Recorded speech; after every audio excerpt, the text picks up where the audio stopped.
প্রত্যেকটি মানুষ যেন নিজেদের ইচ্ছে মতো ভোট দিতে পারে সেই লক্ষ্যই থাকবে সরকারের, জানিয়েছেন পররাষ্ট্র উপদেষ্টা তৌহিদ হোসেন। দুপুরে ভোলা সরকারি স্কুল মাঠে ভোটের ক্যারাভান গাড়ির উদ্বোধন শেষে কথা বলেন তিনি।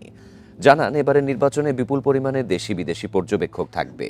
কোনো ভোট কেন্দ্রে সহিংসতা হলে ওই কেন্দ্র স্থগিত করে দেয়া হবে বলেও জানান পররাষ্ট্র উপদেষ্টা। সরকার কোনো দলের পক্ষে নয় দাবি করে তিনি বলেন, জুলাই আন্দোলনে যারা জীবন দিয়েছে তাদের দাবির তালিকা তৈরি করা হয়েছে, সেটি দ্রুতই জনগণের সামনে তুলে ধরা হবে। বিজলি কেবলস এর স্কিন কোটেড ইনসুলেশন আগুন প্রতিরোধী। বিজলি কেবলস, নিরাপদ আজীবন।